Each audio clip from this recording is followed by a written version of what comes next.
एक उम्मीद सुनहरे ख्वाबों की जो आपने देख रखे हैं अपने बच्चों के लिए, सुनहरे कल की सूरत में। उस सुनहरे कल के लिए हम संवारते हैं आपके बच्चों का मुस्तकबिल। यूनिक ग्रुप ऑफ इंस्टीट्यूशन गुज़िश्ता 33 वर्षों से दिखा रहा है रास्तों को मंजिल, उम्मीद को रोशनी, इल्म से अमल की रवायत, बच्चों के रोशन मुस्तकबिल का जामिन।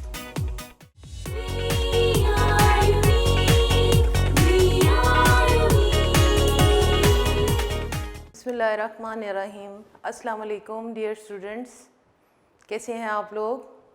ठीक ठाक जी। हम चैप्टर 5 स्टार्ट कर चुके हुए हैं और इसमें हमने सेल साइकिल स्टार्ट किया था। सेल साइकिल सेल डिवीज़न का चैप्टर है ये हमारा, और इसमें हमने सेल साइकिल के बाद माइटोसिस मेन टॉपिक स्टार्ट कर दिया था बच्चों। मुझे उम्मीद है कि आपने याद किया होगा। माइटोसिस की डेफिनेशन रिकॉल करें। Mitosis is the type of cell division in which one parent cell divides into two daughter cells. जो सेल डिवाइड होने जा रहा था उसको हमने नाम दिया था पेरेंट सेल का, और जो नए सेल्स बनेंगे उनको नाम दिया था डॉटर सेल्स का। One parent cell divides into two daughter cells each with the same number of chromosomes. One parent cell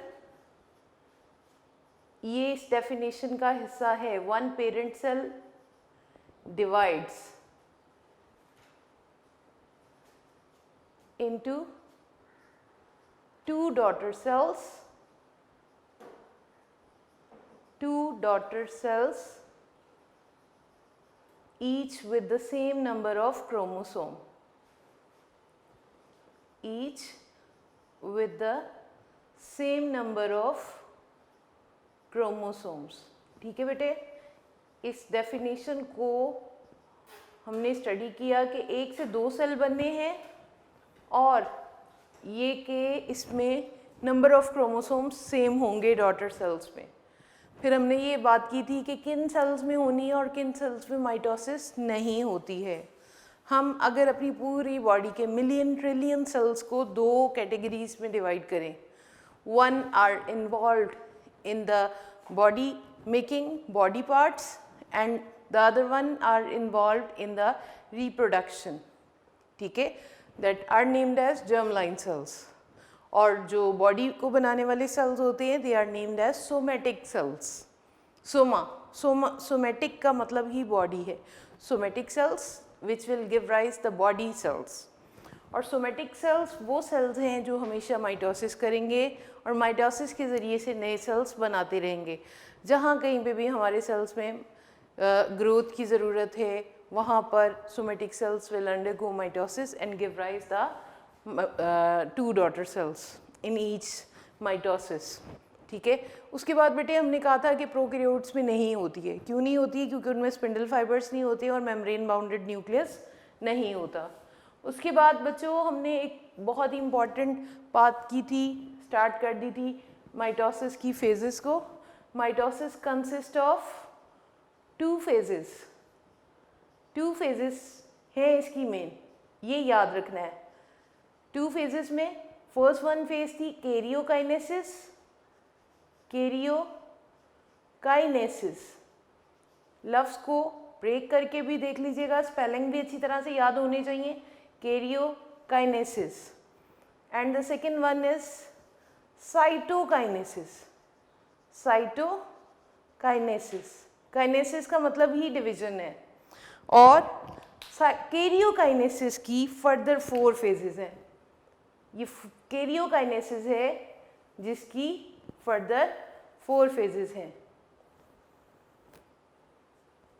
karyokinesis में पहली फेज है प्रोफेज, मेटाफेज,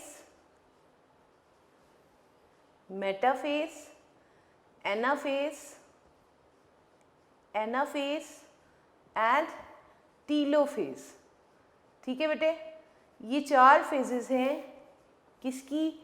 न्यूक्लियस की डिवीज़न की, यानी कैरियोकाइनेसिस की। ओके,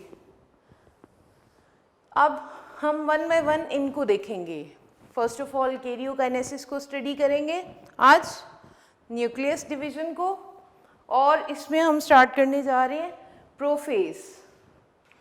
व्हाट इज प्रोफेज, कब start होगी प्रोफेज, और इसमें सेल के अंदर क्या क्या चेंजेस आएंगी, किस तरह से सेल डिवाइड होने के लिए अपने आप को तैयार करेगा। This is karyokinesis first stage, karyokinesis. Karyokinesis first stage है, और कैरियोकाइनेसिस आपने याद रखना है न्यूक्लियस की डिवीजन है, division of nucleus into two nuclei।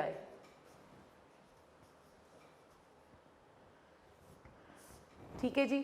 Now it's prophase.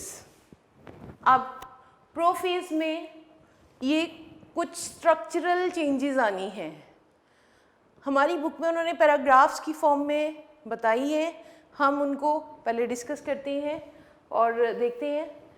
अब जब सेल इंटरफेस से आ गया है, let's see, this is the cell, parent cell जिसने के माइटोसिस करनी है, ठीक है, having nucleolus, dark spot, this is the nuclear envelope, this is the cell membrane. और इस वक्त जब ये प्रोफेज में आया तो अभी इस वक्त जो है इसके पास लूज थ्रेड लाइक फॉर्म में क्रोमोसोम्स पाए जा रहे हैं, और हमें ये भी पता है कि ये डुप्लीकेटेड फॉर्म में हैं। ठीक है बेटे, डुप्लीकेटेड क्यों है ये, हम ये बात पढ़ चुके हैं कि एस फेज में ये क्रोमोसोम्स जो हैं डुप्लीकेट होते हैं। ये बात हमने इंटरफेस की एस फेज में डिस्कस की थी कि ये क्रोमोसोम डुप्लीकेट हो जाएंगे इन दिस वे, और ये दो सिस्टर क्रोमेटिड्स रखे हुए हैं अटैच विद दिस सेंट्रोमियर जी। यहाँ पर अब जब प्रोफेज स्टार्ट होगी तो क्या चेंजेस आएंगी, बाहर यहाँ पे एनिमल सेल में सेंट्रियोल्स पाए जाएंगे, ठीक है। इनको चाहे आप लेबल भी कर लें ताकि आपको याद रहे, this is the nucleolus, chromatin, this one is chromatin. बच्चों सेल के अंदर जो ऑर्गेनेल्स आपने पढ़ी हैं, जो स्ट्रक्चर्स पढ़ी हैं, वो एज इट इज़ ही मौजूद ज़रूर होंगी, लेकिन यहाँ पर हम जो सेल को ड्रॉ कर रहे हैं, जो लेबल कर रहे हैं, इस वक्त सेल डिवीज़न में ये पार्ट ज़्यादा इन्वॉल्व होने वाले हैं, इसलिए इनको हम ज़्यादा हाईलाइट कर रहे हैं, right. These are the two centrioles which are collectively known as centrosomes. These two are named as centrosomes. इन स्ट्रक्चर्स को प्लीज आपने माइंड में रखना है, ठीक है, सेंट्रोसोम्स। अब जैसे ही प्रोफेज स्टार्ट हुई, फौरन से बेशतर क्रोमेटीन कंडेंस इनटू क्रोमोसोम्स।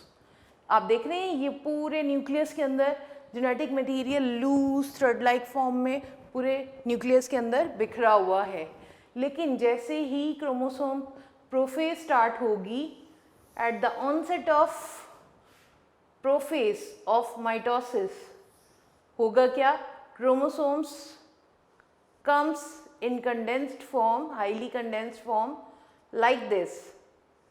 वहाँ पे आपको धागों की सूरत में नज़र आ रही है, यहाँ पे आप देख सकते हैं कि ये एक शेप में आना शुरू हो चुके हैं क्रोमोसोम्स।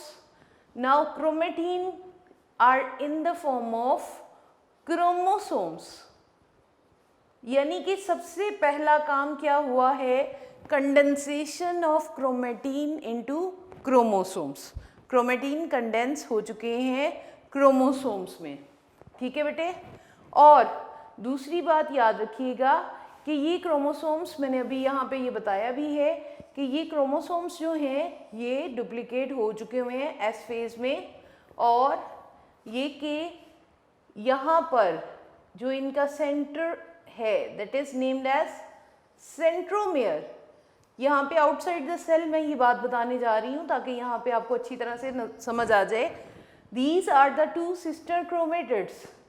इनको हमने पढ़ लिया है, sister chromatids, right? और यहाँ पर this one is the centromere. Centromere.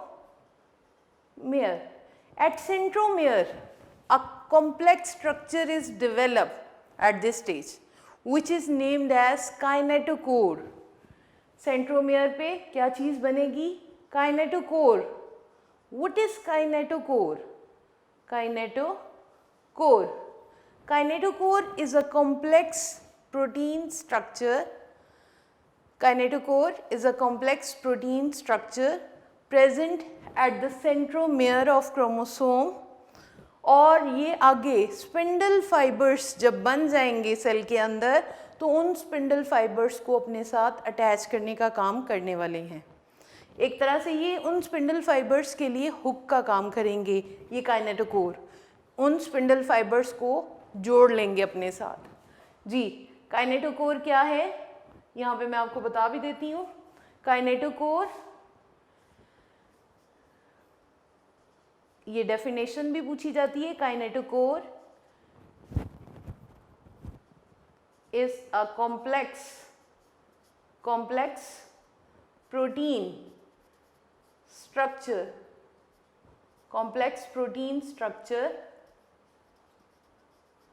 present at centromere, center of chromosome. Centromere, it is the point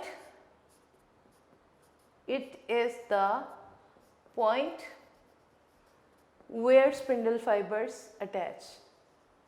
Where spindle fibers attach. ये डेवलप कहाँ पे होनी है? Complex protein structure eight centromere. This kinetochore will be produced और यहाँ पर ये spindle fibres को अपने साथ जोड़ेगी आने वाले टाइम पे। अब देखते हैं मज़ीद और क्या काम होंगे। फर्स्ट फंक्शन क्या हो गया? Chromatin condense into chromosomes. Chromatin क्या है? लूज थ्रेड लाइक फॉर्म में है और यही लूज थ्रेड फॉर्म जब कंडेंस होंगे, सिकुड़ जाएंगे तो they comes in this form, shrink form, condense form. These are named as chromosome. और इन क्रोमोसोम्स के सेंट्रोमेयर पे एक प्रोटीन डेवलप हो चुकी है, yes, that is named as kinetochore. और यहाँ पर सेंट्रियोल्स जो हैं ये सेंट्रोसोम्स, सेंट्रियोल्स जिनको कलेक्टिवली सेंट्रोसोम्स कह रहे हैं, ये दोनों डुप्लीकेट होंगे। और बच्चों ये यहाँ पर बहुत ही इम्पॉर्टेंट काम करने वाले हैं ये दोनों सेंट्रोसोम्स। अब सेल के बाहर, अंदर तो क्रोमेटिन, न्यूक्लियस के अंदर क्रोमेटिन कंडेंस हो रहा है क्रोमोसोम्स में, बाहर ये जो सेंट्रियोल्स हैं ये बहुत ही ख़ास काम करेंगे। अब ये कैसे काम करेंगे ये हम थोड़ा सा प्रीवियस लेसन में पढ़ चुके हैं। We are familiar with centrioles. Centrioles are the organelles present outside the nucleus in the cell. Nucleus के बाहर सेल के अंदर पाए जाते हैं and these are only found in animal cells. और इनके फंक्शन में एक फंक्शन हमने बहुत ही ज़्यादा हाईलाइट किया था, they are involved in spindle fibres, in the formation of spindle fibres. अब देखते हैं कि ये स्पिंडल फाइबर्स कैसे बनाएंगे। ये जो हैं ये डुप्लीकेट होंगे, centrioles which are now named as centrosomes. अब ये डुप्लीकेट होंगे और दोनों एक दूसरे से थोड़े से गैप पे जाना शुरू हो जाएंगे। These are centrosomes.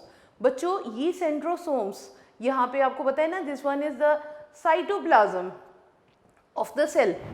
Cytoplasm of cell के अंदर प्रोटीन्स यहाँ पर बहुत ज़्यादा तैयार हो चुकी हैं in the interface.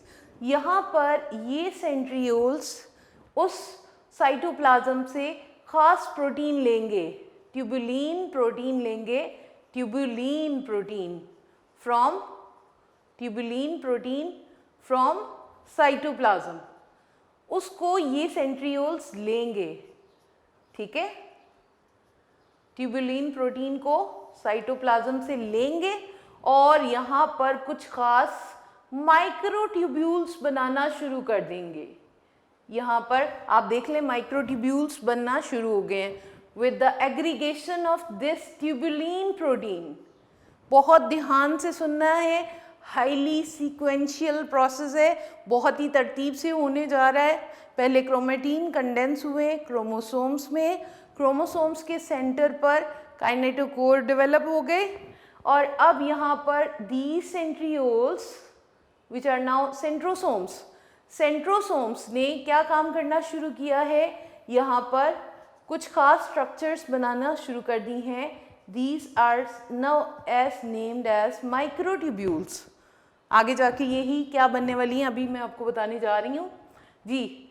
Centrioles, centrosomes, by taking the protein from cytoplasm which is tubulin protein।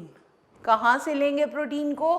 Cytoplasm से, और उस प्रोटीन को एग्रीगेट करके जोड़ के उससे कुछ खास स्ट्रक्चर्स बनाएंगे which are named as microtubules. और बच्चों अब यहाँ से अब क्या चेंज आने वाला है, इसको मैं यहाँ पे हाईलाइट करती हूँ। काइनेटोकोर को मैं यहाँ से रेस कर देती हूँ। काइनेटोकोर मैं आपको एक्सप्लेन कर चुकी हूँ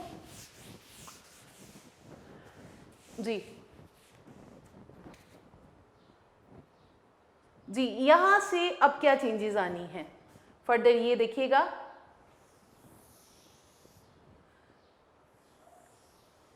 अब ये जो सेंट्रियोल्स हैं, सेंट्रोसोम्स हैं, ये अब सेल के पोल्स की तरफ मूव करेंगे, सेल के पोल की तरफ, यानी यहाँ पे इनकी ओरिजिनल पोजीशन थी, अब ये आहिस्ता आहिस्ता यहाँ पर आ गए हैं।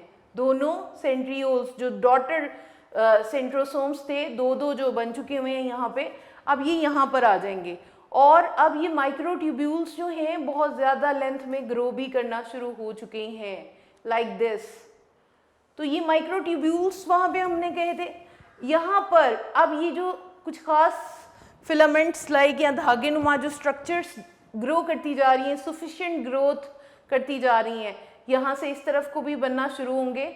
अभी ये अंदर क्रोमोसोम्स की कंडेंसेशन हम शो कर रहे हैं और बाहर हम स्पिंडल फाइबर्स बनते हुए दिखाएंगे, ठीक है। ये जो माइक्रोट्यूब्यूल से स्ट्रक्चर्स बन रही हैं now named as spindle fibres, named as spindle fibres. किसने बनाए हैं? सेंट्रोसोम्स ने। कैसे बनाए हैं? By taking the protein from cytoplasm, cytoplasm से प्रोटीन को लेकर उसको जोड़ते जाएंगे, एग्रीगेट करते जाएंगे और स्टार्ट में जो स्ट्रक्चर्स बनी थी that were named as microtubules. और यही माइक्रोट्यूब्यूल्स जो बन जाएंगे, जो ग्रो कर जाएंगे, they will be named as spindle fibres. और ये स्पिंडल फाइबर्स जैसे जैसे ग्रो करते जाएंगे, these centrosomes will comes on both sides on the poles of the cell. These are the poles of the cell. Pole की तरफ आ जाएंगे और अब ये स्पिंडल फाइबर का जो कंप्लीट सेट बनेगा that will be named as mitotic spindles. यहाँ पे ये जो धागे हैं इनको तो नाम दे दिया है स्पिंडल फाइबर्स का। और बच्चों ये चंद एक नहीं बनेंगे, ये बहुत ज़्यादा बनेंगे। ये जो स्पिंडल फाइबर्स हैं ये बहुत ज़्यादा बनेंगे और ये बहुत ज़्यादा अभी और ज़्यादा ग्रो करेंगे नीचे की तरफ भी। ये देखें, अब जब ये इसी को मैं दूसरे डायग्राम में शो करती हूँ इन दिस फॉर्म।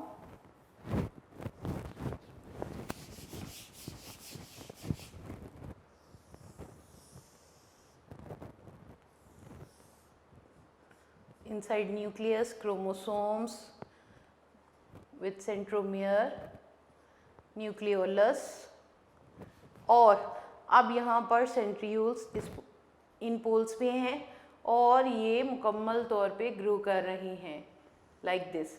और ये स्पिंडल फाइबर्स दोनों साइड के सेंट्रोसोम्स की एक्शन से बन रहे हैं लाइक दिस, ठीक है। This is named as spindle fibre and the complete set of spindle fibre, इन सब का कंप्लीट सेट ये जो जितनी भी धागेनुमा स्ट्रक्चर्स बनी हैं तो इनको नाम देंगे, कंप्लीट सेट को नाम देंगे complete set of spindle fibers are named as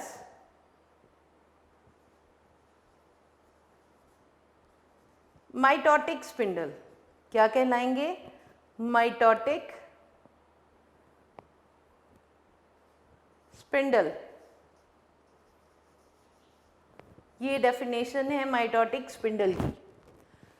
spindle fibres की डेफिनेशन क्या होगी कि centrosomes by the action of tubulin protein from cytoplasm, they aggregate to form some structures which are named as microtubules, and microtubules thus formed are named as spindle fibers।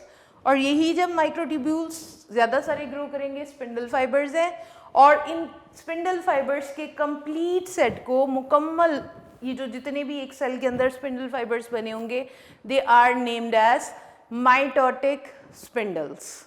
Mitotic spindles. अब इसके बाद क्या changes आने वाली हैं, let's see. अब बच्चों cell के बाहर स्पिंडल फाइबर्स बन चुके हुए हैं, राइट, और क्रोमोसोम्स कंडेंस हो चुके हैं। देखें इस तरह से स्पिंडल फाइबर्स बन रहे हैं, बहुत ज़्यादा ग्रो कर रहे हैं।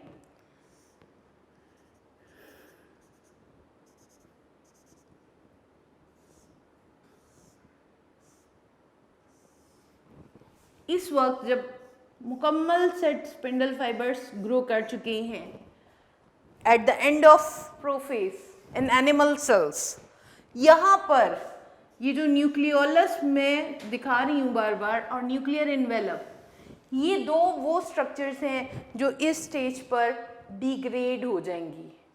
क्या क्या डिग्रेड होगा? न्यूक्लियोलस और न्यूक्लियर इन्वेलप, दो चीज़ें डिग्रेड होंगी। न्यूक्लियोलस, आप ये समझ लें कि इन दोनों का इस वक्त जो है, एंड न्यूक्लियर इन्वेलप,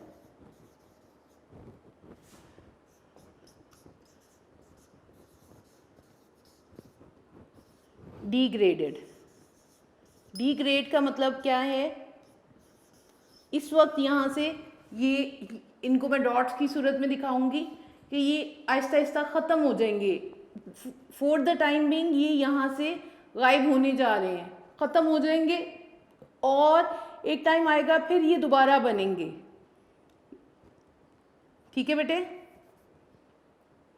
यहाँ पर न्यूक्लियोलस जो यहाँ पे ये पाया जा रहा था, ये न्यूक्लियोलस और न्यूक्लियर इन्वेलप दोनों ही ख़त्म हो जाएंगे, डीजेनरेट हो जाएंगे। डीजेनरेट मीन यहाँ पर अभी इनका function for the time being ख़त्म हो जाएगा।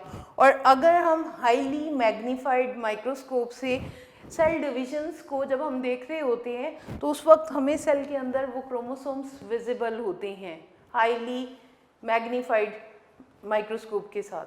जी बेटे, न्यूक्लियोलस और न्यूक्लियर इन्वेलप डिग्रेड हो गए हैं। क्यों गायब हो गए, क्यों ख़त्म हो गए इन स्ट्रक्चर्स में से? क्योंकि आप ये समझ लें कि इस वक्त क्रोमोसोम्स का सेल की सेंट्रल पोजीशन में आना बहुत ज़रूरी है। इसलिए, और हमें पता है कि ये न्यूक्लियस की डिवीज़न होनी है, पहले न्यूक्लियस ने डिवाइड होना है। तो यहाँ पर हम न्यूक्लियस में को डिवाइड करने के लिए कौन सी चेंजेस आ रही हैं? We are going to study in the prophase. हम प्रोफेज में इसको पढ़ रहे हैं। पहली क्या चेंज आई थी कि क्रोमेटीन कंडेंसेस इनटू क्रोमोसोम्स। ठीक है, कंडेंस हो गए थे, क्रोमेटीन कंडेंसेस इनटू क्रोमोसोम्स। ये सबसे पहली स्ट्रक्चरल चेंज थी, कंडेंस।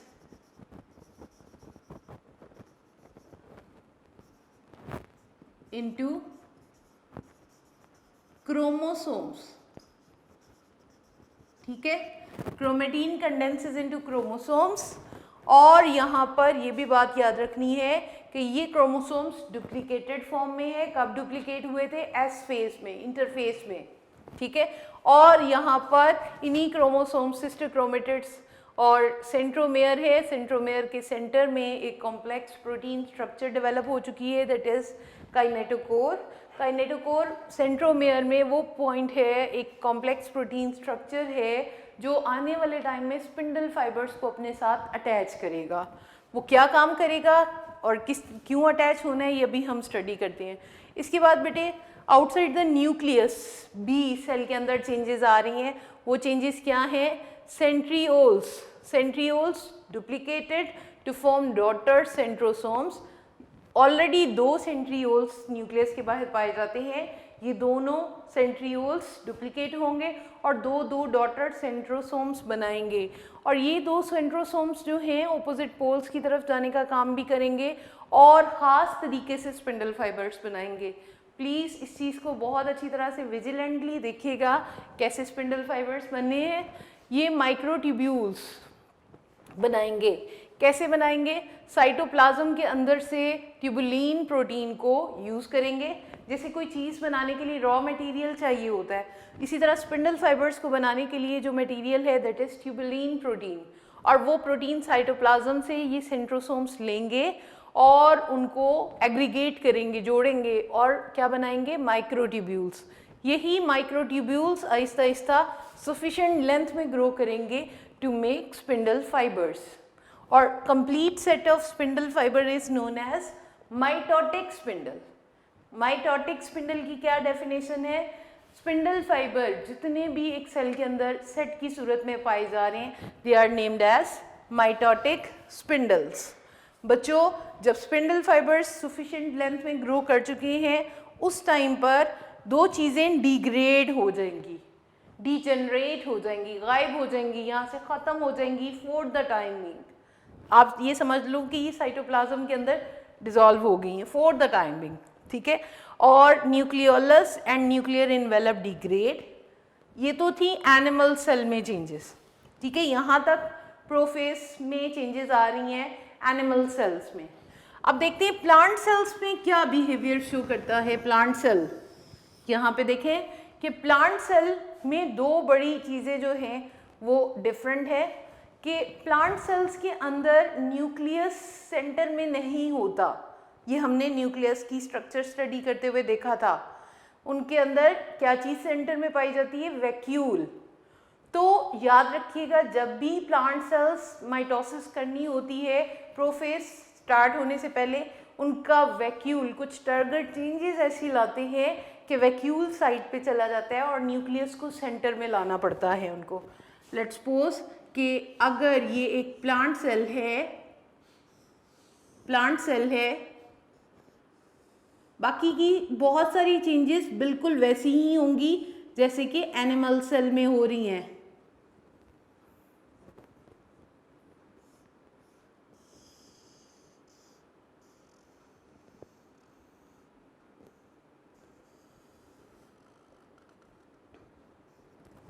अब यहाँ पर न्यूक्लियस सेंटर में आएगा और ये वैक्यूल जो पहले सेंटर में था वो साइड पे चला जाएगा, राइट बच्चों। एक तो ये स्ट्रक्चरल चेंजेस आएंगी, nucleus will be in the centre, nucleus move in the centre.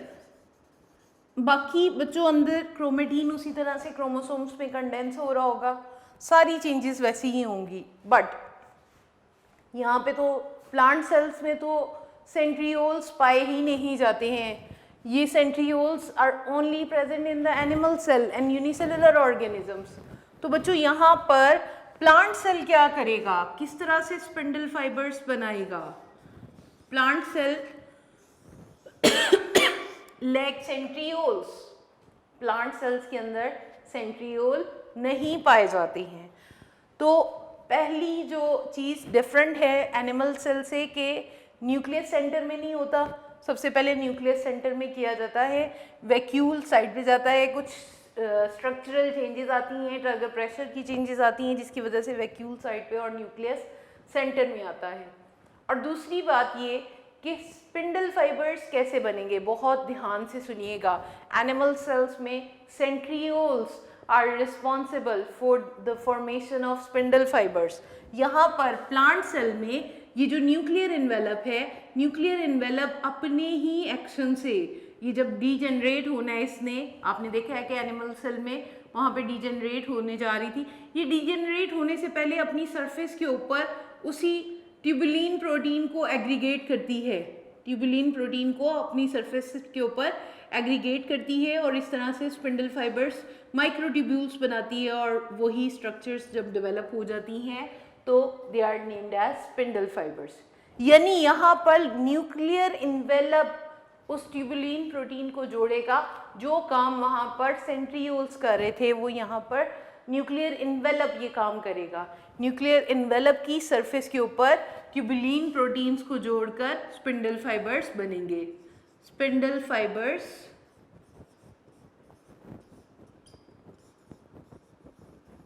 Are formed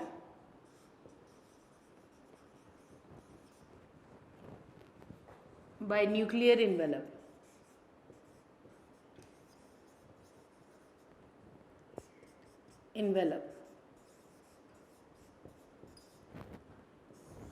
spindle fibres क्योंकि यहाँ पे सेंट्रियोल्स नहीं है तो न्यूक्लियर इन्वेलप की सरफेस के ऊपर वही ट्यूबुलिन प्रोटीन ज्वाइन करेगी और स्पिंडल फाइबर्स बनाएगी। ठीक है बेटे, ये था प्रोफेज की चेंजेस। यहाँ पर आपसे शॉर्ट में पूछा जा सकता है क्रोमेटिन और क्रोमोसोम्स की डेफिनेशन, जो मैंने आपको 4th चैप्टर में भी मार्क करवाई थी। वहाँ पे भी when the genetic material in the cell is in loose thread-like form, it is known as chromatin.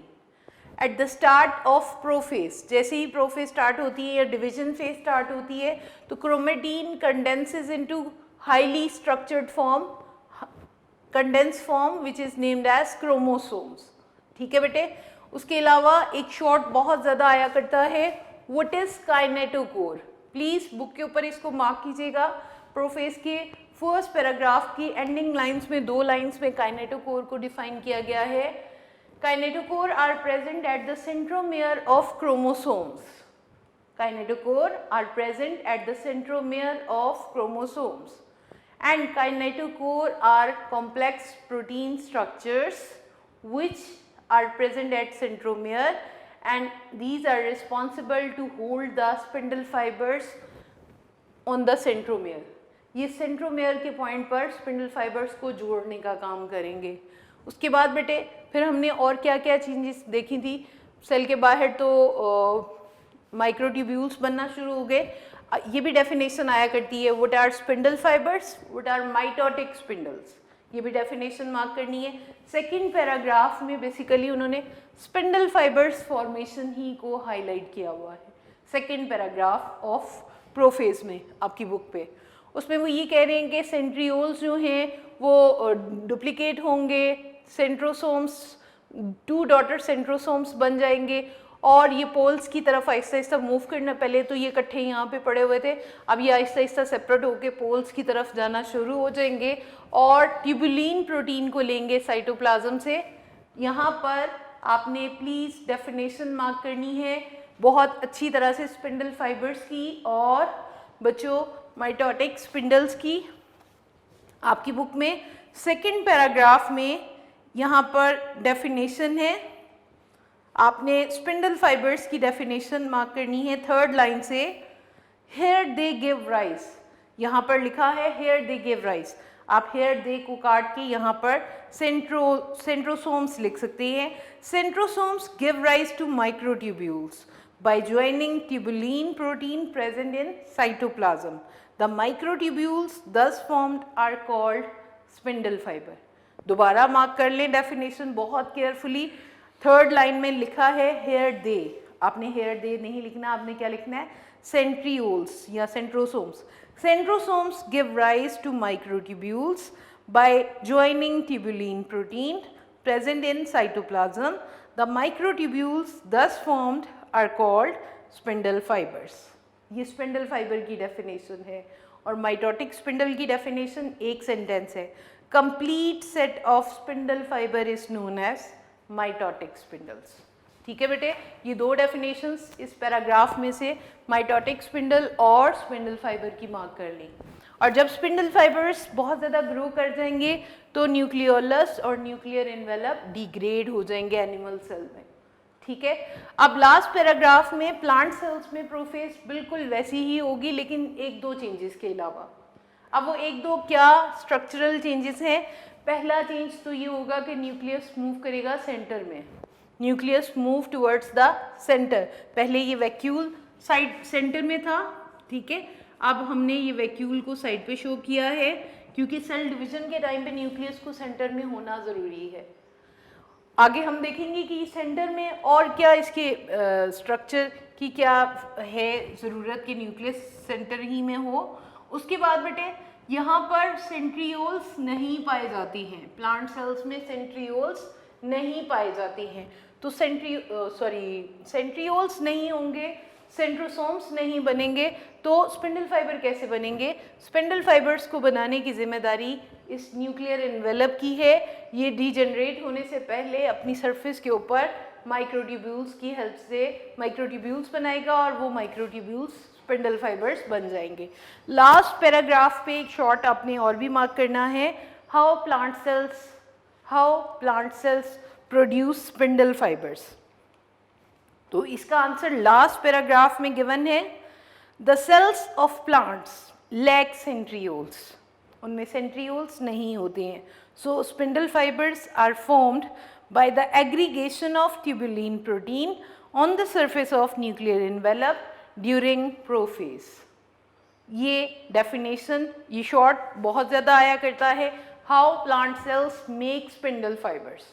Short की लिस्ट बना लें तो उसमें बेटे देख लें कि chromatin, chromosomes, kinetochore, spindle fibres, mitotic spindles, और लास्ट वन शॉर्ट हो जाएगा हमारा इसमें से how plant cells make spindle fibres. ठीक है, ये सारे शॉर्ट हैं, ये सारे शॉर्ट हैं, और ये एमसीक्यूज में भी आ सकता है। Kinetochore is present at dash centromere of chromosome, in the nucleus, in the cytoplasm. तो you must remember this thing के kinetochore is the complex protein structure develop at the centromere of chromosome. बच्चों इसको आप please बहुत अच्छी तरह से याद कीजिएगा। ये प्रोफेज के अंदर आने वाली सारी चेंजेस है। क्रोमेटीन क्रोमोसोम में कंडेंस हुआ, देन सेंट्रोसोम्स डुप्लीकेट हुए, सेंट्रियोल्स डुप्लीकेट हुए इनटू सेंट्रोसोम्स, और सेंट्रोसोम्स ट्यूबुलिन प्रोटीन को यूज़ करके एग्रीगेट बनाएंगे, and this structure is named as microtubules. Microtubules से स्पिंडल फाइबर, और ये स्पिंडल फाइबर के कंप्लीट सेट को हमने नाम दिया है माइटोटिक स्पिंडल्स का। ठीक है, ये पहली चेंज जो थी क्रोमेटीन की क्रोमोसोम में, सेकेंड चेंज थी स्पिंडल फाइबर्स फॉर्मेशन हुई है इसके अंदर। थर्ड वन जो है न्यूक्लियर एनवेलप और न्यूक्लियोलस जो हैं वो डिग्रेड हो जाएंगे at the end of prophase, जबकि प्लांट सेल्स में बाकी सारे काम वैसे ही होंगे, एक दो सिवाय एक दो चेंजेस के। वो क्या है कि न्यूक्लियस पहले सेंटर में आएगा, फिर क्रोमेटीन उसी तरह से क्रोमोसोम्स में कंडेंस होंगे जैसे ऊपर देखा है, लेकिन स्पिंडल फाइबर फॉर्मेशन डिफरेंट होगी। क्यों? क्योंकि वहाँ पे सेंट्रियोल्स नहीं पाए जाते हैं। तो spindle fibres are formed by on the surface of nuclear envelope. Nuclear envelope की सरफेस के ऊपर ट्यूबुलिन प्रोटीन एग्रीगेट करेगी, इकट्ठी हो जाएगी, और वहाँ पर स्पिंडल फाइबर्स बनेंगे। ठीक है बच्चों, ये हाईली ऑर्डर्ड प्रोसेस है। इंटरफेस को आपने पूरी अच्छी तरह से समझा होगा, तो आप अब माइटोसिस के प्रोफेज को समझने जा रहे हैं। ठीक है, कैरियोकाइनेसिस हमने स्टार्ट की हुई है। कैरियोकाइनेसिस की फर्स्ट फेज आज हमने पढ़ी है, दैट इज प्रोफेज। प्रोफेज के बाद metaphase, anaphase, telophase, one by one पढ़ेंगे।